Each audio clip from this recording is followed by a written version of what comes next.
Então não é sobre Ele explicou Deus como Passei a me conhecer. Pregações bonitas. compartilhando. para pregar. te joga na parede. Estão querendo se exibir. Jesus Cristo, inocente, pagou por todos os nossos pecados. Primeiramente te agradecemos, Pai. Te agradeço, Senhor, por mais esse dia maravilhoso, por acordarmos, Senhor, com a saúde, com a sua presença em nossos corações. Agradeço, Senhor, pela vida dos nossos entes queridos, Senhor, dos nossos pais, dos nossos filhos, dos nossos irmãos. Te agradeço, Senhor, pela nossa casa. Te agradeço, Senhor, pelos nossos vizinhos, pelos nossos amigos. Te agradeço, Senhor, por tudo quanto tem feito por nós. Te agradeço, Senhor, por tudo aquilo que fazes e que não conseguimos enxergar. Te agradeço pelo teu amor, pela tua misericórdia, pela tua bondade. Te agradeço, Senhor, por ouvir as nossas orações, por estar sempre conosco, Senhor. Ó Pai, te agradeço por ser esse Deus maravilhoso. Aleluia. Te louvo, te glorifico, Pai, em nome do Senhor Jesus. E te clamo, Senhor, nesse dia, pela tua palavra, pelo teu maná. Que o Senhor nos alimente, Pai, nesse dia, nessa noite, com o teu Espírito Santo, Senhor. Que o Senhor nos ilumine os nossos caminhos, abra o nosso entendimento, que possamos, Senhor, compreender a tua vontade. Que a tua palavra, Senhor, entre em nossos corações e nos transforme, Pai. Nos molde. Conserta, Senhor, tudo aquilo que está torto. Que através do entendimento, Senhor, da tua vontade, possamos ser nova criatura. Possamos cada dia, Senhor, continuar melhorando diante de ti. Que a tua palavra transforme os nossos corações, nos encha, Senhor, de amor por ti, pelos nossos irmãos. Que possamos ser cada vez, Senhor, cada vez mais parecidos contigo, Pai. Mais amorosos, generosos, mais tolerantes, mais sábios, Senhor. Também mais alegres, mais felizes, mais gratos. Que possamos ser também, Senhor, fortes todos os dias, para continuar no seu caminho. Pai, peço a Ti que revista-nos com a Tua armadura celestial, Senhor. E que o Senhor nos guarde sob o Teu manto sagrado, não só a nós, mas a todos os nossos irmãos, Senhor. A nossa família, aqueles que amamos.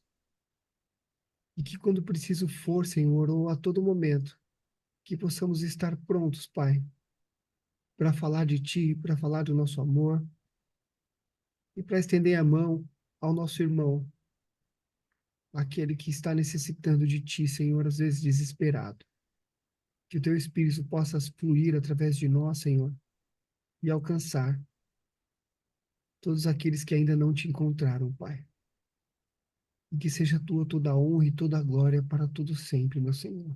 Muito obrigado, Pai, por esse devocional. Que o Senhor abençoe e esteja na casa de cada um que está aqui hoje, os que não puderam participar. Que todos sejam abençoados, Pai, protegidos e guardados. Em nome do seu Filho amado Jesus, nosso Senhor. Amém. Amém. Queridos, nós vamos entrar então aqui no capítulo 11. E eu gostaria aqui de fazer umas considerações para agilizar, né? Até para relembrar, né? Nós vimos ali do capítulo 1 de Apocalipse, falamos ali a respeito das igrejas, que eram igrejas locais, que a interpretação apocalíptica era que também seriam para a igreja no decorrer da história, né? A partir do capítulo 6, João mudou o prisma, né? Ele parou de falar ali a respeito das coisas para a igreja local ali, começou a falar a respeito da revelação de Deus para os últimos tempos. E eu vi algumas coisas dos vídeos, vocês comentando a respeito dos cavalos e dos cavaleiros, como não poderia deixar de ser o Cavaleiro Branco é sempre uma briga. E existem muitos eruditos, muitos eruditos que eu respeito demais, estudando assim a palavra, porque porque particularmente eu me considero um teórico, né? Teólogo é um, teórico é outro. Eu me considero um teórico. E olhando os teólogos, né, os gigantes da fé cristã, existe não existe assim uma unanimidade, né? Então tem muitas pessoas que a gente respeita do lado reformado, muitas pessoas que a gente respeita do lado pentecostal e os católicos também, grandes teólogos católicos, e eles não têm um acordo. Tem algumas linhas de pensamento e dentro dessas linhas eles divergem, né? Então uns dizem que é o Evangelho, uns dizem que é Cristo, uns dizem que é o Anticristo, né? É, não sou eu aqui que vou, né? Alguém vai perguntar, e qual que é? Falar, se ele não sabe, sei lá, saberei eu, né? Tem aquele pensamento que você vai julgar que é mais pertinente, né, do seu ponto de vista, mas pode ser que é só uma opinião, né? A gente vai saber quando acontecer de verdade. Então é a loteria. Você tem uma opinião, você jogou, mas na hora que sai o resultado do jogo, é só um que ganha, é só um grupo que ganha. Então, grandes coisas, grandes assuntos teológicos, né, da palavra são dessa maneira. A gente tem um ponto de vista, a gente tem uma interpretação, a gente tem um achismo e tem que ter a humildade para reconhecer que é isso, é um achismo. Você pode estar certo e você pode estar errado. Você tem argumentos que são bacanas, que são legais ali, mas tem outros que têm um argumento que também é válido da mesma forma, porque dá essa interpretação, né? E essas coisas não compreendem para a salvação. Então, o Augusto Nicodemos, que é um dos grandes aí que a gente, né, lê algumas coisas, que a gente acompanha, que a gente ouve, ele fala a respeito, ele fala muito a respeito disso. Olha, eu tenho uma opinião, mas os pentecostais têm outra, né? Eu defendo a minha tese e eles defendem a tese deles, mas quem é que sabe, né?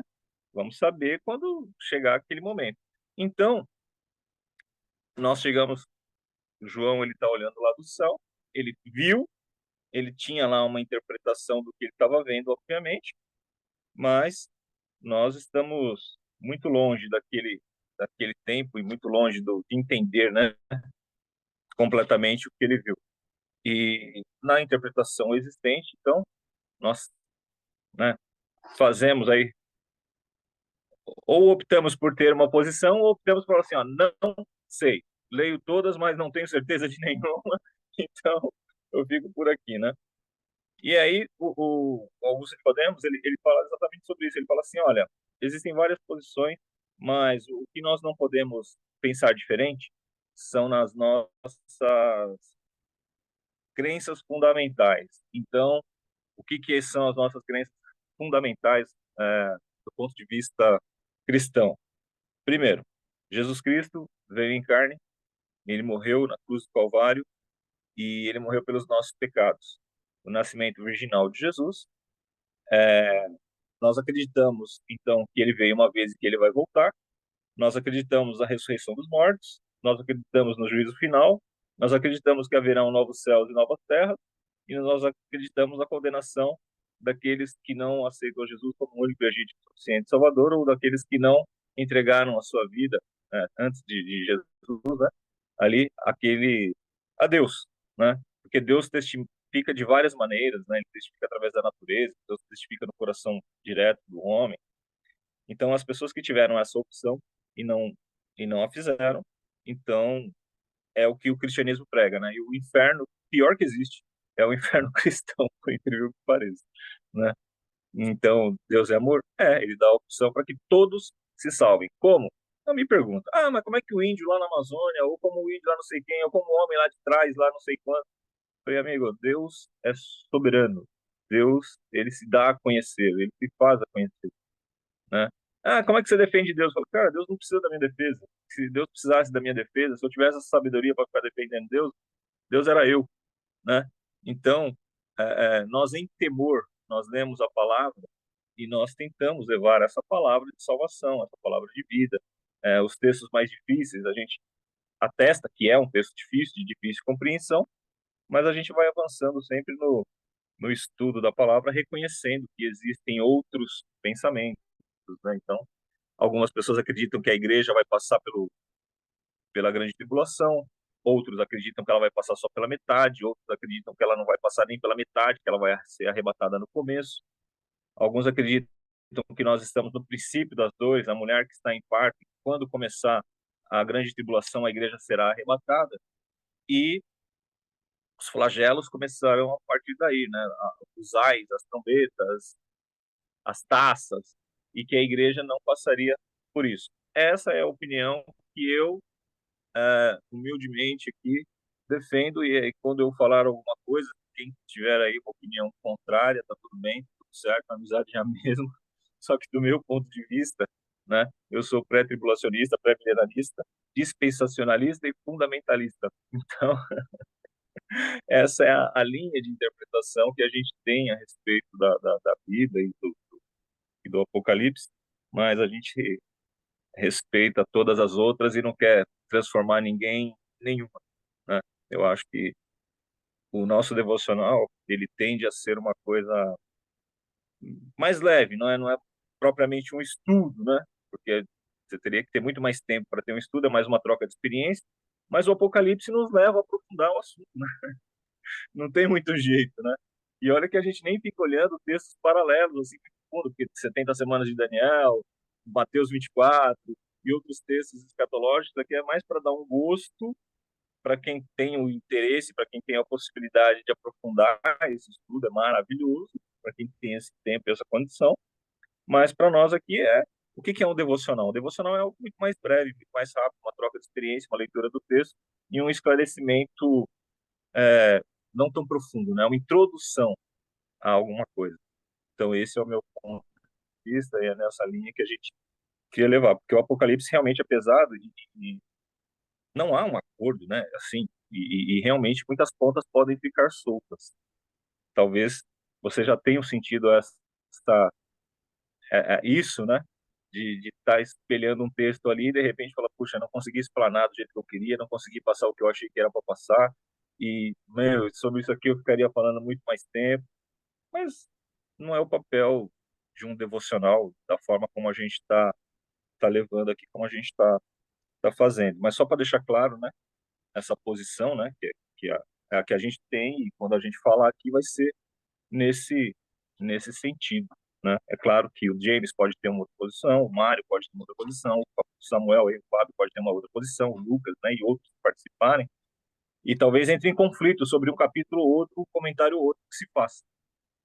Porque, do meu ponto de vista, o cavalo branco é o anticristo, né? Mas, como disse, o Dias Lopes, ele acha que é Jesus Cristo. E quem sou eu para debater com um erudito daquele tamanho? Só que opinião é opinião, né? Ele tem a dele e nós temos a nossa, e quando o bilhete for sorteado, a gente vai saber qual, qual o grupo que estava com a razão aí. Amém? Bora ler então a Amém. pouco. E aí, Inclusive, Mário? até ontem a gente falou um pouquinho, estava falando um pouquinho, né? E uma amiga mandou um vídeo onde um pastor confrontava um outro pastor que divergia do entendimento da salvação. Também é um tema Uhum, que eu entendi tem causado dubiedade aí, né? Alguns acreditam que a salvação ela é definitiva e outros acreditam que você pode perder a salvação. Você foi salvo ali no momento em que você aceitou Jesus, mas que se você não andar no caminho, se você se desviar, você pode ser perdido. E outros acreditam que não, que no momento em que você aceitou Jesus, você é salvo e ponto, acabou, mesmo que você não, aí eu já não tenho certeza, mesmo que você aceite ou não, que você vai ser salvo pelo sacrifício de Cristo, independente do que você faça. E aí é uma discussão, enfim, cada um tem os seus argumentos para defender o seu entendimento do evangelho. O evangelho é um só, mas o ser humano sim. ele tem sua própria capacidade de entendimento, né? importante é que nós tenhamos, eu penso, né, que a gente precisa agir como Cristo, com misericórdia com nossos irmãos que pensam diferente da gente e fazer aquilo que o nosso coração manda, né? Com amor e obediência. Essa é uma outra discussão, até porque o pessoal fala a respeito da predestinação ou não, se você é predestinado ou não, né? Então, são vários assuntos da fé cristã que são polêmicas, e eu, particularmente, nesse quesito, né, para resumir a história, eu acredito o seguinte: o pessoal falava assim, você pode aceitar Jesus amanhã, não precisa aceitar hoje, Jesus disse que ia voltar, mas até agora não voltou, tá demorando, vai saber mais quanto tempo ele vai voltar, né? Aí o outro estava do lado, nem participava bem da discussão, falou assim, tem 2000 e tantos anos que Jesus disse que vai voltar e não voltou ainda. Aí o cara falou, virou para ele e falou assim, e desses 2500 anos aí, quantas pessoas vivas ainda tem hoje? Porque ele pode não ter vindo, mas as pessoas foram para lá. Então, então, assim, cara, vive direito, né? Dá o seu melhor, se coloca diante da presença de Deus como se você fosse morrer a qualquer instante, porque é isso que acontece, né? Então, e depois que você morreu, não tem escolha. A sua escolha é enquanto você está aqui, enquanto você está vivo. Agora, não é todo pecado, né, que leva a pessoa para perder, no caso de quem acredita que perde a salvação ou quem acredita que não perde, né? Não, não é assim, não é você errou, perdi a salvação, né? Não é isso, né? A salvação ela é mais séria do que isso. Ai, esqueci de pagar a conta, dei um calote em alguém, ai, não sei o quê, me separei da minha mulher se separou de mim, ai, não sei o quê, perdi a salvação. Não, não é assim que funciona. Mesmo para quem acredita que perde, não é assim que funciona. Então, mas foca nisso, né? Dá o seu melhor e não se preocupa com isso, né? Porque são discussões às vezes tão acaloradas, né? E você só E tem que cabe a, viver Cristo, e cabe a Deus, né, né? Rinaldi? Só tem que viver, só tem que É viver só Ele Cristo, quem, né? não é? Posso Só Ele é quem sabe, né? exatamente, entendeu? Você aceita por fé, fala assim, não, eu creio que eu sou porque a palavra me dá essa certeza e tá bom. Aí amanhã de manhã eu te encontro em um outro lugar, numa outra situação, você vai falar, "Ok, cadê aquela sua certeza, né?" Então tem muitas pessoas convencidas e não estão, na verdade, convertidas, né? Mas não sou eu que vou fazer esse julgamento, né? Então não cabe. Vou ler aqui, tá? Foi-me dado um caniço semelhante a uma vara, e também me foi dito: levanta-se e vá medir o santuário de Deus, o altar e os que adoram no santuário. Mas deixe de lado o átrio exterior, o santuário, e não o meça, porque esse átrio foi dado aos gentios, que por 42 meses pisarão a cidade santa. Darei autoridade às minhas duas testemunhas para que profetizem durante 1260 dias, vestidas de pano e saco. São essas duas oliveiras, os dois candelabros, que estão em pé diante do Senhor da terra. Se alguém pretende causar-lhes dano da boca dessa testemunha, sai fogo e devora os inimigos. Sim, e se alguém pretender causar-lhes dano, certamente deve morrer. Elas têm autoridade para fechar o céu, para que não chova durante os dias em que profetizarem. Têm autoridade também sobre as águas para transformá-las em sangue, bem como para ferir a terra com todo tipo de flagelos, tantas vezes quanto quiserem. Quando tiverem, então, concluído o testemunho que devem dar, a besta que surge do abismo para a guerra contra ela. A besta vencerá e matará as testemunhas. Os seus cadáveres ficarão estirados na face da grande cidade que espiritualmente se chama Sodoma e Egito, onde também o seu Senhor foi crucificado. Então muitos dentre os povos, tribos, línguas e nações contemplarão os cadáveres das duas testemunhas por 3 dias e meio, e não permitirão que esses cadáveres sejam sepultados. Os que habitam sobre a terra se alegrarão por causa da morte dessas duas testemunhas. Realizarão festas e enviarão presentes uns aos outros, porque esses dois profetas atormentaram os que moram sobre a terra. Mas, depois dos 3 dias e meio, entrou neles um espírito de vida, vindo da parte de Deus. E eles se ergueram sobre os pés, e aqueles que ouviram ficaram com muito medo. E as duas testemunhas ouviram uma voz forte, vinda do céu, dizendo-lhes: subam para cá. E subiram ao céu, numa nuvem, e os seus inimigos as contemplaram. Naquela hora, houve grande terremoto, e ruiu a 10ª parte da cidade. Nesse terremoto, morreram 7.000 pessoas.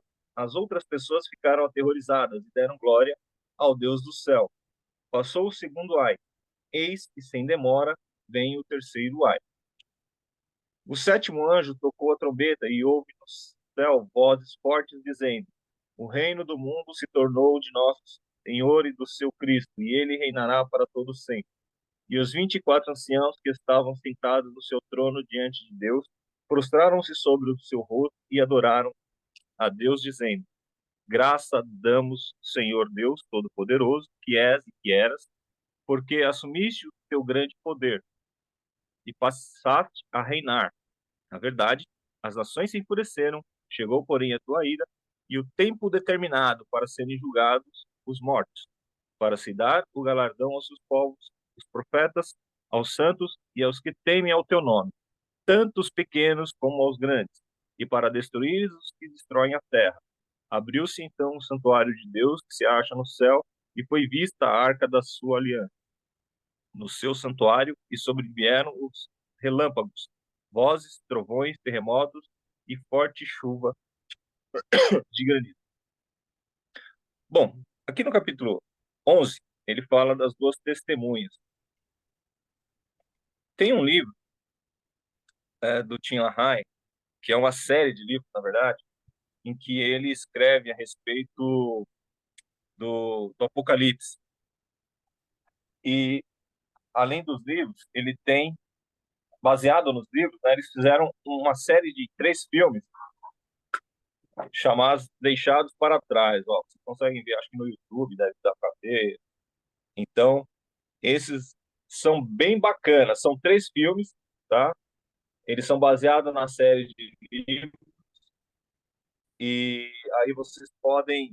Eu recomendo muito que quem lê o Apocalipse aí, quem está acompanhando, possa ver os filmes. Se puder ler os livros, né? São 13 livros, né? Daí não vai dar para vocês verem, mas eu tenho aqui em cima também. É tipo uma novela de ficção espiritual baseada no Apocalipse, mas ela é bem próxima dos textos ali, tem as trombetas e tal. Quem gosta de ver as Crônicas de Nárnia, quem gosta de ver O Senhor dos Anéis, vai gostar de ver essa coleção também. E aí dá uma clareada um pouco maior. Algumas perguntas que se fazem aqui, né? Ô, Quem Jurandir, são? Oi? é, só com relação a esse livro, ele segue ali o que está escrito no Apocalipse? É uma interpretação, é isso? É uma novela de ficção espiritual baseada no Apocalipse. Tá. Tipo Crônicas de Nárnia, Carl Mas Staples Lewis. é O Carl cristão. Staples, ele tem muitos livros, assim, né? Ele é um dos grandes da ficção espiritual e eu recomendo muito. Né? Na Amazon tem os livros dele lá com um preço bem bacana, comprar a coleçãozinha lá. Ele tem um livro, por exemplo, que só para fazer um parênteses aqui, que o jovem está indo para a igreja, ele está frequentando, e ali tem um demônio que está querendo tirar ele da presença de Deus, né? Que ele não vá. E aí ele vai se aconselhar com o tio dele, que é um outro demônio, um demônio mais poderoso, porque ele é juvenil. E ele fala assim: poxa, como é que eu faço para derrubar esse cara, né? Aí na interpretação na conversa deles são cartas, né? Cartas do inferno, alguma coisa assim. E aí ele fala assim: ah, coloca uma menina não evangélica aí no caminho dele e rapidinho ele desvia. E aí a carta ele vai ponderando essas situações espirituais, né? Então, particularmente eu, Jurandir, né, gosto muito desses textos de ficção espiritual de atores como Este Mundo Tenebroso, as cartas do Staples Lewis, essa série do Apocalipse, porque ajuda no entendimento, dando um desconto de que é uma novela de ficção espiritual, né? E você vê as artimanhas mesmo ali, né? Fala como é que é. Então, se você colocar alguém não crente no caminho da pessoa que é crente ali, vai afastá-la da presença de Deus, naturalmente, né? Isso é lógico, né? Não tem nem o que dizer. Por isso que a Bíblia fala, não se apegue a um jogo desigual. Mas às vezes você já está num jogo igual, mas você torna o jogo desigual. Ou porque vai para a igreja ou porque sai dela, né? E aí, então, esse livro é... Olha lá o Mário lá. Meguido também é bom, né, Mário? Eu vi tem 2 semanas. Não é esse da coleção, mas é bom também. Então, é, fica a recomendação, né? Para quem quiser saber um pouco mais, fora dessas 4 linhas aqui, aí a pessoa ela vai poder mergulhar um pouco mais. E aí, então, o que acontece? Então, eu acredito que nesse momento aí que nós estamos falando, a igreja já foi arrebatada, nós estamos iniciando aí o capítulo 10, né? Ele é um parênteses entre a sexta trombeta e a sétima trombeta, né? O capítulo 10 e o capítulo 11. As trombetas, elas servem de anunciação, né? Quando algo vai acontecer, quando um evento vai acontecer, quando algo vai haver um pronunciamento, então tocava-se a trombeta lá nos tempos passados e o evento vinha, né? Então, no caso aí, né, toca-se a trombeta e tem aí as taças, né, que são derramadas, tem os ais que vem aí, né? E essas trombetas, elas têm um paralelo com o capítulo 16, ali no capítulo 10. Quem explorou o capítulo 10 talvez tenha falado, eu só estou aqui reforçando. Toca a trombeta e lá no capítulo 16 acontece o evento. Então você vai ver que são muito, muito parecidos, né? No capítulo 10 a trombeta tocou, no capítulo 16 aconteceu. E a sequência é igual, né? O que tocou a primeira trombeta, lá você vai lá na primeira taça, no primeiro ai lá, acontece aquilo. Toca a segunda trombeta, ele anuncia, e lá no capítulo 16 acontece. Então, quando vocês forem ver o capítulo 16, faz um paralelo com 10, que é bem bacana. Não sei se eu vou estar no dia, né? Não sei se eu vou estar por aqui, mas ou saindo daqui, se quiserem dar uma olhada. Então, os selos, eles eram, né? Na antiguidade lá, eles eram a lacração, né? Que identificava que uma carta ela estava selada, que ela não tinha sido violada e dava a origem e a autoridade de quem escreveu, né? Porque cada rei tinha o seu selo, tinha o seu brasão. Ele passava cera lá na correspondência, sei lá e tal, e só podia abrir a pessoa para quem fosse a correspondência, né? Para quem fosse lá o interlocutor. E aí a gente tem, então, aqui avançando pelo capítulo 10, quando chega no capítulo 11, é o tempo de Deus começar a tomar a situação para si. Então, entramos na grande tribulação. A igreja foi arrebatada, para mim que acredito que a igreja vai ser arrebatada em 2 fases. A primeira no começo da grande tribulação, aí o povo, o anticristo aparece, ele começa a reinar ali, e aí o povo é marcado, o povo começa a ser perseguido, começam a ter eventos da natureza, começa a ter muita dificuldade, e aí quando chega aí no final, aí próximo já da sétima trombeta, passou o tempo da sexta trombeta, Deus vai mandar a sua testemunha, né?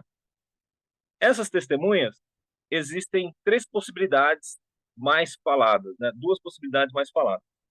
Pelos milagres, parece que é os milagres que foram feitos no Velho Testamento por Moisés e que foram feitos por Elias, tanto quanto as pragas do Egito e tal, não sei o que e tal. Lembrando que nós cristãos, nós acreditamos na ressurreição, nós não acreditamos na reencarnação. Então, nós não acreditamos que Elias voltaria, por exemplo, no corpo de João Batista e que seria o Elias que tinha vindo lá no corpo de João Batista. Isso é reencarnação. O que nós acreditamos, quando fala que João Batista veio no espírito de Elias, ele veio na mesma missão, no mesmo objetivo, na mesma direção, né? Então, quando se fala ali na questão das 2 testemunhas, os milagres que eles operam, de bate-pronto o pessoal fala, pô, é Moisés e é Elias. Mas alguém fala, pô, tudo bem que o corpo de Moisés não foi achado, mas ele morreu. porque a Bíblia diz que ele havia falecido e que Deus guardou o corpo dele. Então ele vai voltar, ele vai ressuscitar e vai aparecer ali e vai morrer duas vezes. Outros acham que é Elias e Enoque, porque Elias foi arrebatado no carro de fogo e Enoque foi transladado direto para o céu e não teria passado a morte. Então esses dois homens, eles viriam aqui na terra, andariam aqui na terra e seriam eles as duas testemunhas, considerando que eles não passaram pela morte no sentido que nós entendemos, né? Humanamente falando. Eles foram levados para o céu, obviamente tiveram o corpo transformado lá, né? Mas não passaram pela morte. Então, ficam aí a dúvida de quem seriam essas duas testemunhas. Se você for considerar só os sinais, não, se é sinal por sinal, então vai ser Moisés, vai ser Elias. Se for considerando que são os dois que não passaram pela morte, então seria Elias e seria Enoque, né? Que não passaram por essa situação. Enfim, nós não sabemos quem eles são, mas eles vão andar na terra. E é muito claro que a soberania de Deus sobre todas as coisas, mesmo no período de tribulação, porque ele diz assim, ó, ninguém vai conseguir tocar neles enquanto eles não terminarem de fazer o que tem que ser feito. Olha que coisa interessante, né? Eu falo assim, não, enquanto você está cumprindo a sua missão, ninguém vai te tocar. Vai na paz, vai na fé. Nós temos alguns testemunhos de alguns irmãos que foram evangelizar em alguns lugares bem perigosos, bem assim, né? Que o pessoal fala assim, rapaz, e agora, né? O que vai acontecer? Eu vou morrer e o evangelho não vai ser pregado. Não, se foi Deus que te mandou, você não vai morrer e o evangelho não vai ser pregado. Você pode até morrer, mas depois que pregar o evangelho. Porque Deus honra pela missão que ele te deu para fazer, né? Então, aqui as testemunhas acontecem bem isso. E eles pregam, e aqui o pessoal, o texto diz que eles atormentam a terra, né? Imagina o nível de pecado, o nível de angústia que deveria haver na terra, né? Os governantes ali, as vantagens que eles deveriam estar levando, para que quando essas testemunhas estivessem pregando, eles ficassem tão assim incomodados. E a Bíblia diz que eles serão como as oliveiras e os candelabros de Deus. E o candelabro ele simboliza a igreja, né? Ele vem na mesma mensagem que a igreja pregaria se ela estivesse na terra, porque ali a gente particularmente acredito que ela já foi arrebatada. Quem vai pregar o evangelho ali são 144 mil do povo de Israel, que é o remanescente do povo judaico, e eles vão, junto com essas testemunhas, vão dar ciência de quem é Jesus, né? Não que quem ficou não soubesse, né? Porque tiveram uma vida de experiências, de ouvindo a palavra de Deus, e quando houver o arrebatamento, embora ele seja nas nuvens, todo mundo vai saber. O piloto de avião que estava pilotando o avião desapareceu, então, né? O motorista do ônibus desapareceu, então olha a calamidade que isso vai ser, né? E então todos vão saber, e já vão ter conhecimento de quem era o Messias e tal, mas eles vêm aí nessa missão de dar a certeza de que, apesar das coisas estarem ruins, Deus havia noticiado lá atrás. Outra coisa interessante é que algumas pessoas elas são preteristas. O que é preteristas, né? É o pretérito, né? Elas acreditam que o Apocalipse ele aconteceu da forma como está descrita, mas aqui é uma forma simbólica, na forma literal de uma forma diferente, né? Durante o período de toda a história. Então eles acreditam que o Apocalipse ele vem acontecendo. Então que as trombetas já tocaram, eles acreditam que os ais já aconteceram, porque essa era uma revelação para a igreja do passado, né? Para a igreja de Laodiceia, para a igreja de Éfeso e para todas as outras igrejas. Eles usaram essas próximas ali de Patmos como um exemplo, né? Mas as cartas passavam para as outras igrejas. No decorrer da história, tudo que está contido em Apocalipse, de alguma forma, já aconteceu, né? Tipificando o que vai acontecer no final dos tempos também. Claro que não dá, né? No detalhe do que está escrito aqui como uma forma de figura, mas que as guerras, os rumores de guerras, não era só o princípio das dores, mas o povo que foi passando, para eles também seria algum tipo de ai, de Então era uma profecia de cumprimento do pro passado e para o nosso futuro, né? Para o nosso presente, que a gente está vivendo o tempo das dores, está vendo que as dores de parto estão se intensificando e que a vinda do Senhor Jesus está cada vez mais próxima, né? Então, assim, nós estamos finalizando o princípio das dores no tempo da profecia. A igreja vai ser arrebatada, do nosso ponto de vista, né, antes da grande tribulação, e aí vão ser abertos os selos, vão tocar as trombetas, vai ver aí as taças, e que, desse ponto de vista final, a igreja não vai passar por nada dessas coisas aí. Respeito às outras opiniões, mas é o que eu acho, né? Então, falando das duas testemunhas aqui, foi dada uma responsabilidade para eles foi dado uma cana, né, um peniço ali, uma vara, para eles medirem o santo e o santo do santo. Para eles fazerem isso, olha que coisa interessante.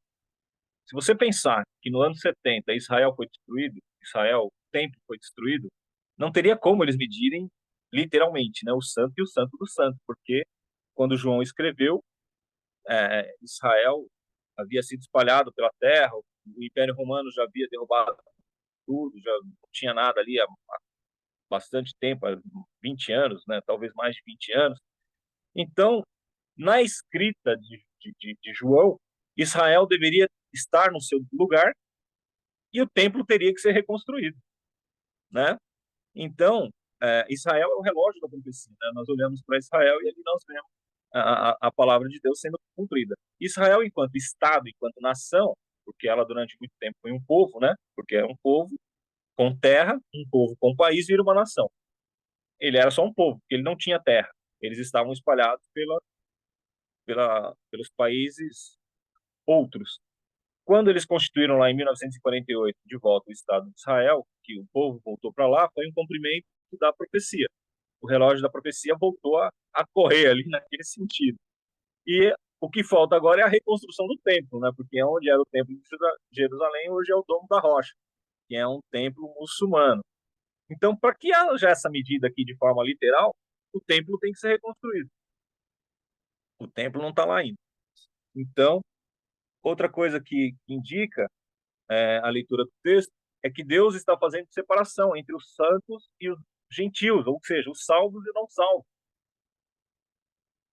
Por quê? Porque quem está no pátio exterior, né, teoricamente ali, é aquele que ainda não se converteu, que ainda não aceitou, não é a nação santa, o povo eleito, o sacerdócio real, porque só quem entrava nessa parte, né, eram os sacerdotes, né? E fazendo um comparativo, né, os sacerdotes somos nós, lavados e remidos no sangue do Senhor Jesus, que estamos pregando para uma geração que não é convertida, né? Que, do ponto de vista cristão, a gente diz perdida, né?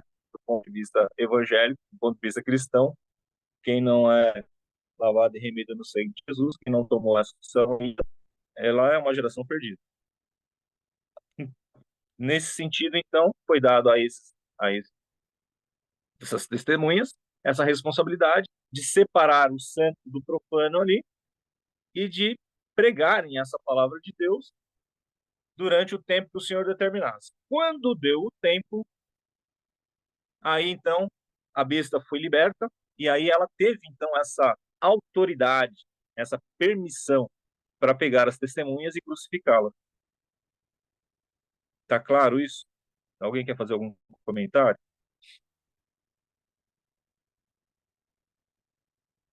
Cruel, né?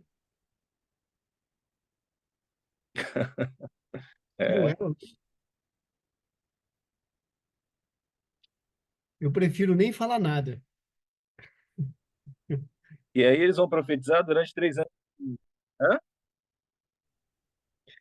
Prefiro nem falar nada. Mas assim, que coisa, né? Faz a gente pensar, né? Que assim, aqueles que estão agindo a favor de Deus, cumprindo o propósito ali, estão sendo sacrificados. O que aconteceu com os apóstolos foi o que aconteceu com Cristo, né? E é o que acontece com nós também. Você não viu seu pai falando da guerra que está lá na África, os cristãos que estão lá? Então, a verdade é assim, a perseguição, ela sempre houve. Agora, existe a perseguição, que é uma perseguição de batalha espiritual, uma perseguição que é contra a pregação do evangelho, e existe a perseguição do poder. Toda religião, né? Aliás, todo homem, quando ele assume o poder, ele quer dominar sobre as pessoas através do medo. E se ele tiver uma religião, ele vai favorecer aquela religião que ele acredita e vai perseguir as outras, né? Isso pode ser contra os cristãos ou não, né? Então tem essa questão do homem, do poder, da maldade do ser humano, que é inerente ao ser humano, né? O Dias Lopes estava pregando, ele diz que a história da humanidade é a história das guerras, né? O ser humano, ele é belicoso, ele vive em guerra, ele vive querendo se apropriar do que é do outro, né? Se você assistir Matrix lá, o camarada diz que o ser humano, ele não é um mamífero, ele é um vírus, né? Que é onde ele, corpo onde ele habita, ele estraga, né? Que seria o planeta Terra, né? Então, nós temos muitas coisas boas, obviamente, né? Deus nos criou a sua imagem, a sua, né? Nos criou de uma forma linda, de uma forma maravilhosa, mas os homens, diz Deus que os homens buscaram as muitas invenções. O homem longe de Deus, ele quando ele inventa, Deus cria, o homem inventa, né? Nem sempre é para o bem. Então é uma opção do ser humano essa belicosidade, né? E do ponto de vista cristão, que é o que a gente defende, que é o que a gente está aqui, as pessoas dizem o seguinte, né? A maldade do mundo foi pela religião, os cristãos acabaram com o mundo, fizeram muitas guerras. Não, quem fez muita guerra foi o homem. O homem faz guerra. Agora, se ele usa a religião para se espelhar e para falar alguma coisa, pode ter sido cristão, pode ser muçulmano, pode ser espírita, pode ser todas as religiões do mundo, né? Mas quem faz a guerra é o ser humano. O ser humano é que tomou uma decisão de invadir, de tomar, seja por que razão for. Mas Nero acendeu a cidade de Roma com o corpo dos cristãos, né?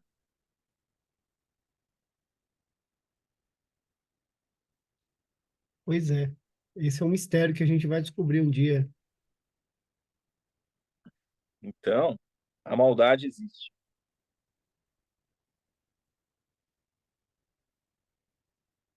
Então, já falamos aí das duas testemunhas, e que é o número, você vê que 3 anos e meio, 3 dias e meio, 7 anos, são números que aparecem muito na Bíblia, né?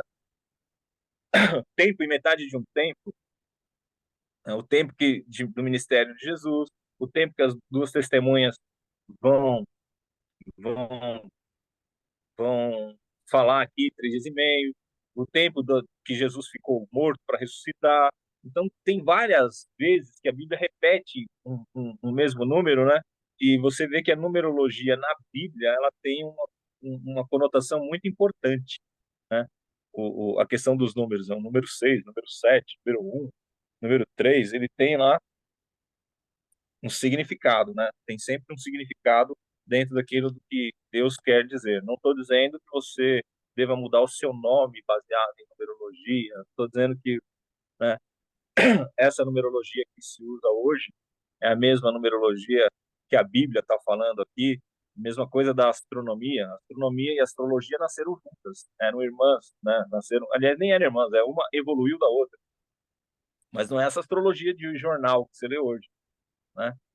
Então, é, é, é, a astrologia no passado tinha os buracos, as pessoas estudavam os astros, estudavam o céu, descobriam, né, os planetas e as direções, que são coisas estáticas, então os navegantes utilizavam para ir para os lugares. E aí a astronomia do passado virou a astrologia do passado virou astronomia, né? Diferente desse mapa astral que as pessoas querem fazer aí no dia, nos dias de hoje. A sétima trombeta. Então, até aqui, tinha tocado a sexta trombeta, abriu-se lá um parênteses, e aí João viu lá o livro, viu o anjo que pisou no mar e pisou na terra, que alguns acham que é Jesus, outros acham que não, que é um anjo poderoso que veio aí na missão parelha de Jesus, do que ele orientou, enfim. Vieram as duas testemunhas, e aí então toca a sétima e a última trombeta, né? Depois que as duas testemunhas voltam para o céu, que elas cumpriram a missão delas na terra, e a sétima trombeta, até as seis primeiras, era o povo ia padecer, Satanás tinha liberdade para atuar na terra de uma forma sem controle, e a sétima trombeta, agora o pai fala assim: agora é comigo. Acabou o seu tempo, acabou a palhaçada, acabou a brincadeira. E aí, então, a sétima trombeta é quando, aqui o texto ele é bem, né, ele é bem interessante, ele diz: o sétimo anjo tocou a trombeta e houve no céu vozes fortes dizendo: o reino do mundo se tornou de nosso Senhor e do seu Cristo, e ele reinará para todo sempre.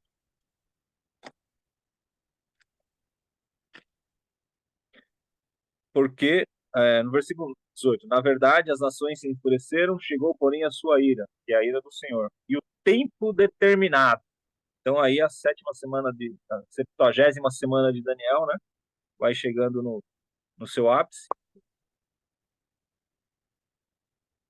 e os povos vão ser para serem julgados, os mortos, para se dar o galardão aos seus servos, os profetas, aos santos e aos que temem o teu nome, tanto os pequenos como os grandes, e para destruíres os que destroem a terra. Abriu-se então o santuário de Deus, que se acha no céu, e foi vista a arca da sua aliança no seu santuário, e sobrevieram relâmpagos, vozes, trovões, terremotos e forte chuva de granizo. Então agora, tocada a sétima trombeta, a anunciação de que Deus Pai Todo-Poderoso vai cumprir a sétima semana de Daniel e vai julgar todos aqueles que destruíram a terra. E essa Arca da Aliança, a gente comentou lá no capítulo 5, né, que alguns autores eles defendem que o que foi construído na terra, seja o tabernáculo, seja principalmente o tabernáculo, né, mas o primeiro templo, as medidas eram inspiradas de algo que talvez houvesse no céu, que algo houvesse na eternidade. Da mesma forma, essa Arca da Aliança. A Arca da Aliança sumiu no tempo. Ninguém sabe o que aconteceu com a Arca da Aliança. Se ela foi destruída, se ela foi soterrada, se ela caiu num terremoto, se as pessoas jogaram fora. Não sabe o que aconteceu com a Arca da Aliança. Mas aqui ele fala, né, que lá no céu se vê, então, a Arca da sua aliança no seu santuário, né? E a Arca da Aliança, ela era um memorial para o povo de Israel, para eles saberem de que Deus habitava no meio deles. Lá tinha a vara de Moisés, lá tinha maná, né? Tinha uma lembrança das coisas que Deus estava atuando e que Deus estava fazendo. E ali, então, é uma representação, né, que João está trazendo para dizer que Deus continua operando no meio do povo, que Deus não esqueceu das suas alianças. A mesma coisa quando se fala do arco-íris, né? Olha, o anjo veio e tinha lá o arco-íris, né? Lembrando da aliança. Então Deus é aliançado com o homem, Deus é aliançado com o ser humano, Deus é aliançado com a humanidade, Deus é aliançado com o povo de Israel. Deus tem as suas alianças e ele não as quebra. Mas ele mostra que o tempo dele chegou e agora ele vai agir na terra não apenas de uma forma permissiva, mas de uma forma diretiva, e que no calendário, no relógio profético, chegou o tempo da visitação dele, né? Tanto para julgar os vivos quanto os mortos, tanto para pegar aqueles que destroem a terra e trazer a sua justiça, ou como algumas traduções trazem, a sua vingança. Isso é o que traz, então, o capítulo 11. Alguém aí quer trazer algum comentário?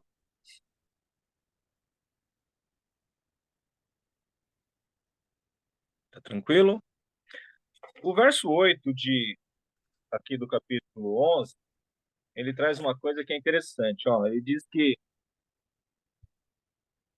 e os seus cadáveres, no caso das testemunhas, ficarão estirados na praça da grande cidade que espiritualmente se chama Sodoma e Egito.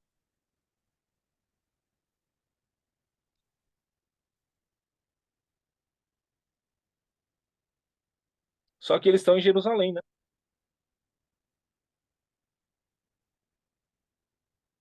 Engraçado que na minha Bíblia aqui ele fala, vou ler na minha versão aqui, tá? O versículo 8, verso 8. Os corpos ficarão estendidos na rua principal da grande cidade, chamada figuradamente Sodoma e Egito, onde seu Senhor foi crucificado. Jerusalém. Então ele fala figuradamente e espiritualmente, que na verdade o conceito que ele quer dar é o mesmo, é que Sodoma foi destruída por causa do pecado. Sodoma e Gomorra, certo? E o Egito era o lugar de escravidão.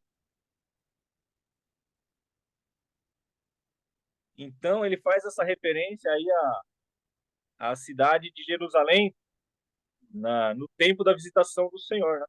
Ele falou assim, então eles não aceitaram o tempo da visitação lá atrás do Senhor Jesus e crucificaram Jesus. E mataram Jesus que foi sepultado e tal. Não aceitaram a visitação das testemunhas, mataram as testemunhas e deixaram elas na praça, né? Para que todas as pessoas vissem, para que as pessoas tirassem fotos, para que as pessoas se alegrassem, e todo mundo viu. Então, se todo mundo viu, os canais de televisão estão funcionando muito bem, obrigado, nessa época, né?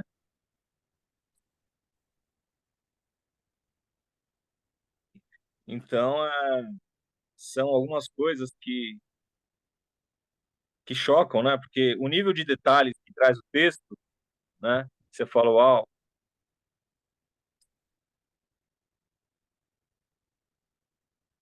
Então, o Apocalipse 11, no versículo 7 aí, né? Ele também traz uma situação que é quando tiverem então concluído o testemunho que devem dar, a besta que surge do abismo fará guerra contra eles. Então aqui começa o último período da grande tribulação aí, né? E aí toca aí a sétima trombeta e aí a chapa esquenta de vez, que é o final, né?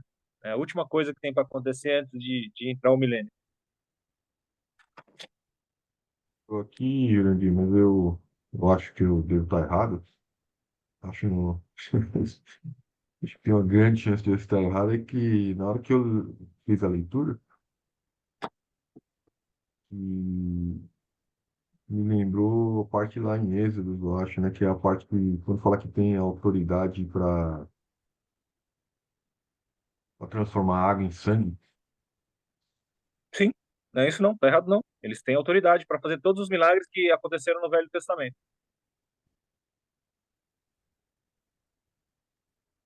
E aí fala dos cadáveres que ficaram estirados na cidade, que É o foi das duas.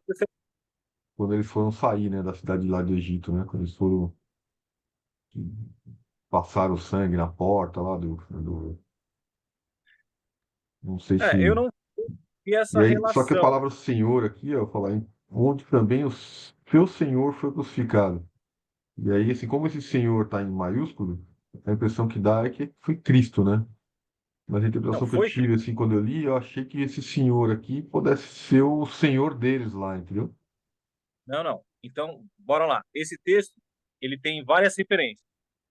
As testemunhas têm poder para executar milagres e ele dá a semelhança dos milagres que Moisés operou no Egito. Ele das pragas, de tornar água em sangue, tarará, tarará, e outras coisas. Eles têm, na verdade, carta branca para fazer o que tiver que ser feito. Quando eles são assassinados na cidade de Jerusalém, depois de terem cumprido todo o seu ministério, a semelhança do que aconteceu com Cristo. Jesus cumpriu o seu ministério e foi assassinado. Só que Jesus foi crucificado e largado na cruz, depois levado para um sepulcro, né? Porque estava aproximando ali o dia do sábado, e eles foram deixados na praça, tá certo? Para todo mundo ver e fotografar, e os que fosse que fazer lá para mostrar para todo mundo o exemplo que o governo mundial era maior que qualquer outra coisa. E aí a Bíblia traz que eles foram crucificados em Jerusalém, mas espiritualmente ou figuradamente, como diz aí o texto da Bíblia do James, ele diz assim: vocês são Sodoma e Gomorra.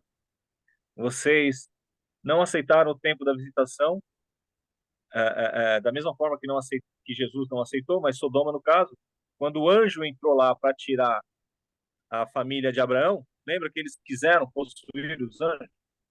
Eles não respeitaram a visitação do anjo lá. A cidade já era prostituída, a cidade já estava condenada por uma razão. E quando os anjos chegaram lá, eles demonstraram mais ainda o porquê que eles estavam sendo condenados, né? E o Egito por ser um lugar de castigo, né? Um lugar onde eles foram aprisionados, onde eles foram prisioneiros, onde eles maltrataram o povo de Deus.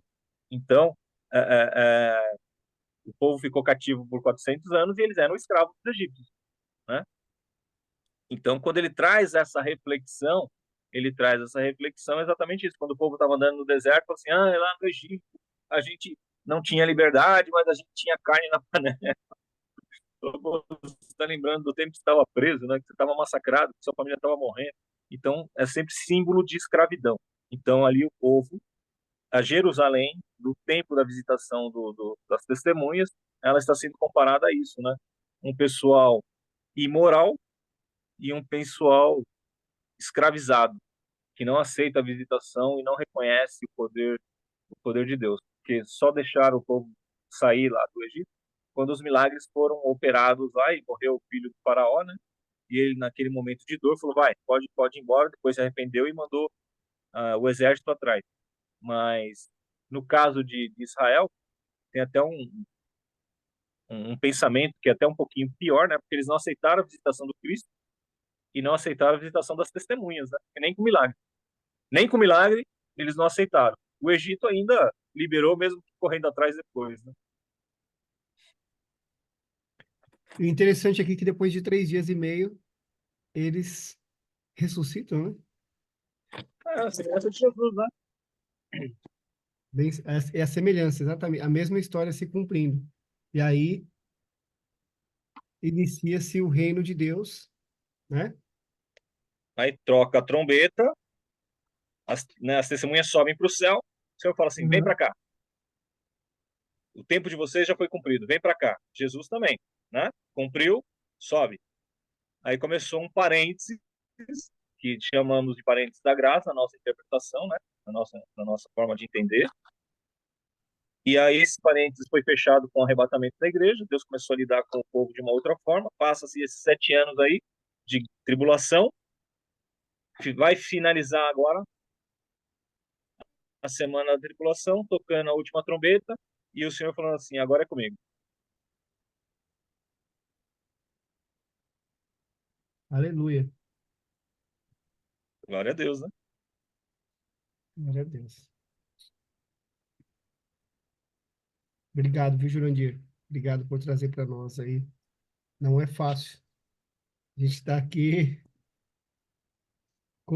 É, com a nossa bagagem aqui, que é, eu que tive é que estudar bastante, relembrar bastante, reler bastante, e foi maravilhoso, porque tudo que você faz com uma motivação te dá mais gás, né? Porque qualquer coisa que você vai fazer, você está estudando, vai assim: ah, estou estudando, mas eu não estou mais dando aula, não estou mais na ativa, vamos dizer assim.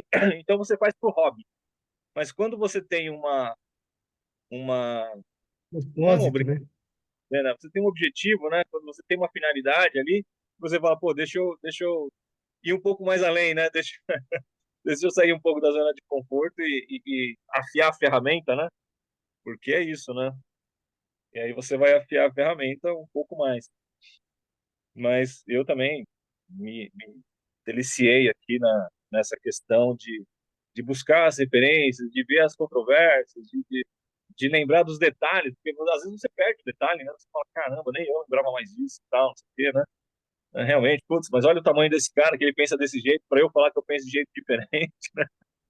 Você fala: ah, mas eu penso de jeito diferente, fazer o quê, né? Aí tem outro que é grande, que você respeita também, que pensa desse jeito, você fala: não, então eu tô me alinhando com esse aqui, porque, né? E fala: é isso, é isso. Né? Não se tem certeza de muitas coisas, mas a Bíblia diz que a gente deve estudar as Escrituras, né? E o Espírito Santo, ele vai nos esclarecendo, e o que a gente não pode discordar são na, no tronco ali, no primordial, no essencial. Nos demais não tem problema discordar, não. Você pode ser palmeirense ou corintiano, você pode ser corintiano ou palmeirense, tá tudo certo. Isso aí. Queridos, Amém. então, Glória. oportunidade aí no nome do Senhor Jesus. Espero que tenha sido de auxílio, de ajuda e prazeroso para vocês, do jeito que foi para mim. Muito E obrigado.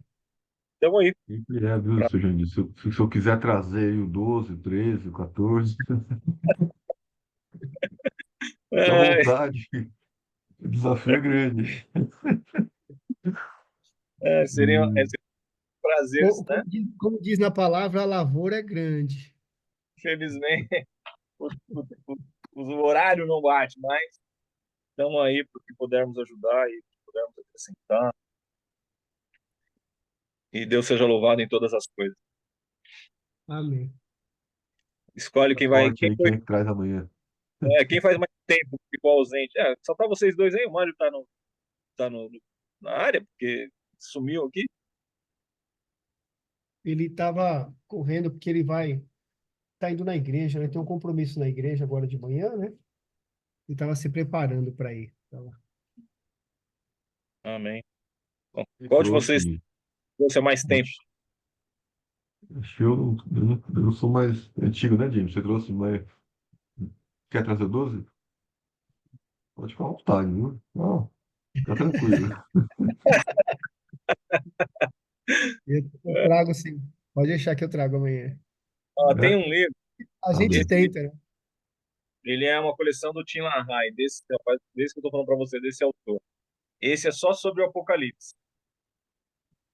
E ele traz figuras, ele traz muito gráfico, né? Então ele é repleto de gráfico. Então, claro que tudo isso hoje você acha na internet facilmente, em qualquer site que você quiser aí você acha.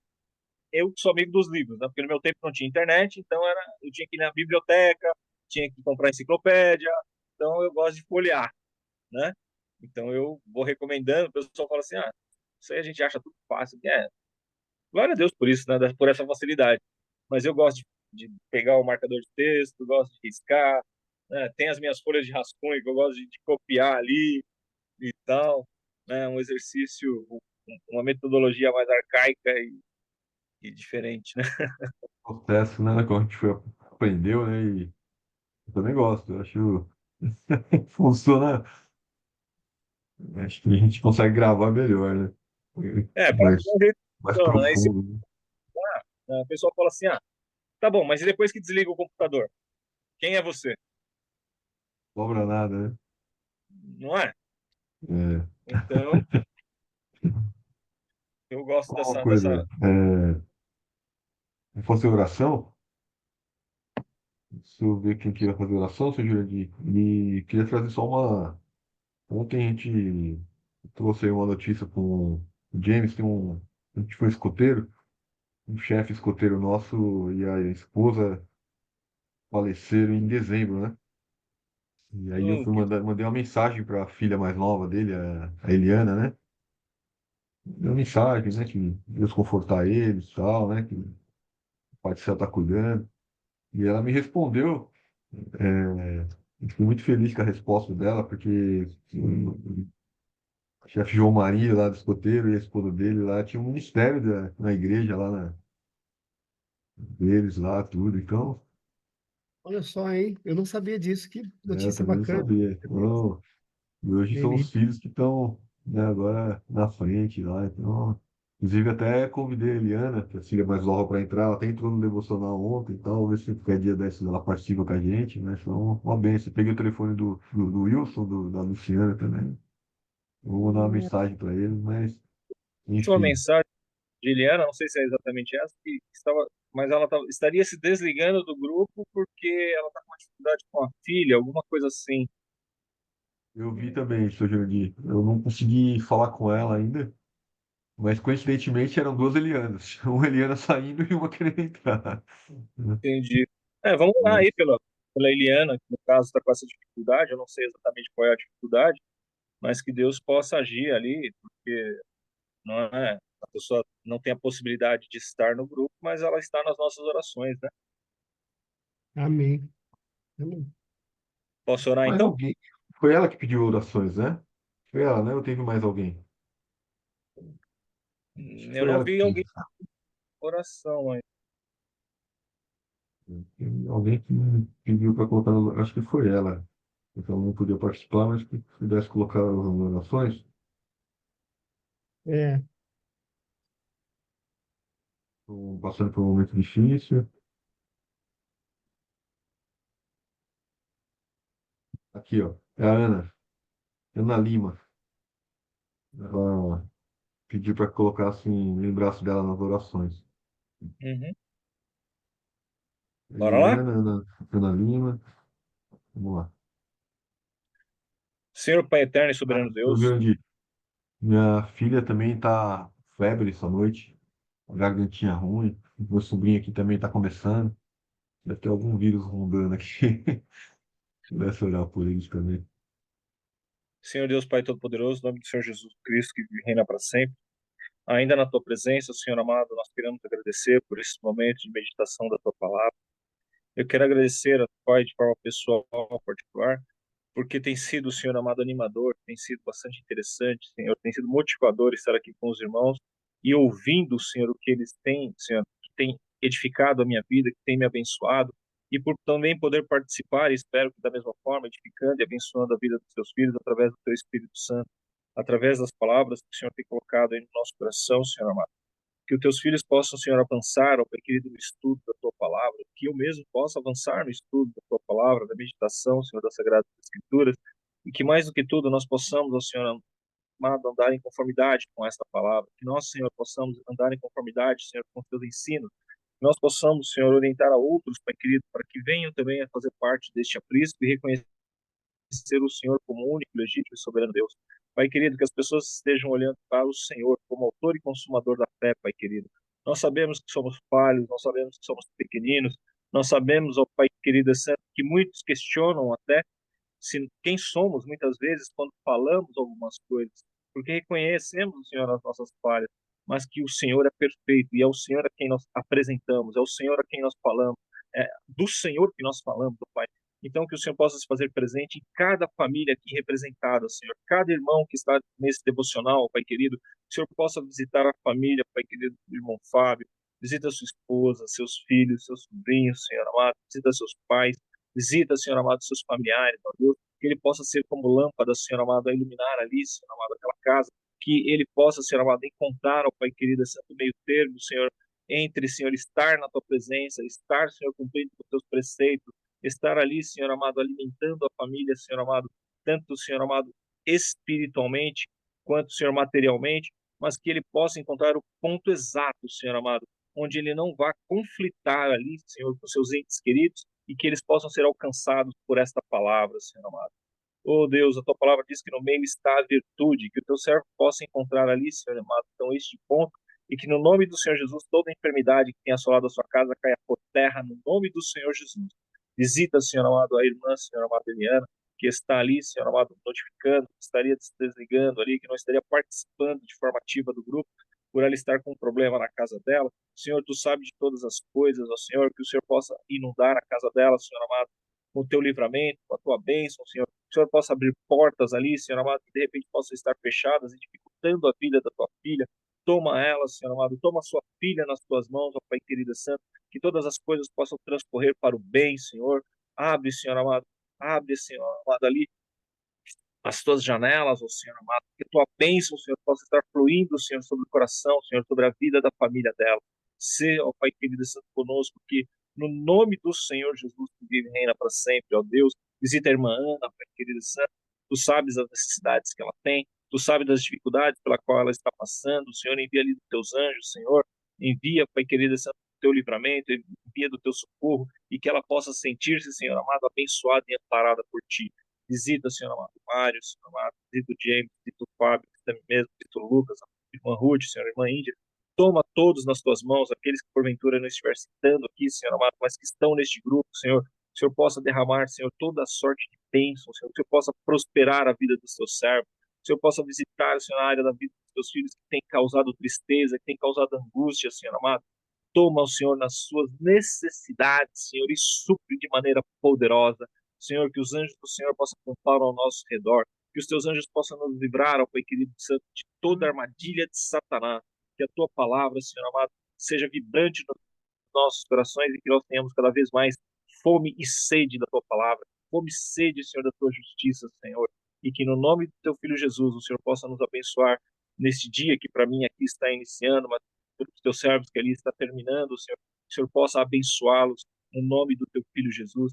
Visita, Senhor amado, ali aquele incêndio que está acontecendo ali nos Estados Unidos, Senhor, tantas pessoas perdendo as suas casas, tantas pessoas perdendo seus imóveis, seus bens, ó Pai querido, o corpo de bombeiros ali dizendo que não há o que fazer do ponto de vista humano, mas o Senhor, ó Pai querido, pode mandar chuva naquele lugar, o Senhor pode cessar o vento, Pai querido, e o Senhor pode fazer com que a tua glória resplandeça naquele lugar e que as pessoas reconheçam que foi o teu milagre. Sê com eles, sê com aquela nação, ó Deus, no nome do teu Filho Jesus que vive e reina para sempre, que eu oro e agradeço a Deus. Amém e amém. Então não é sobre Ele o explicou Deus como Você a me conhecer. Pregações bonitas. Compartilhando Para que pregar. te joga na parede. Estão querendo se exibir. Jesus Cristo, inocente, pagou por todos os nossos pecados. Justamente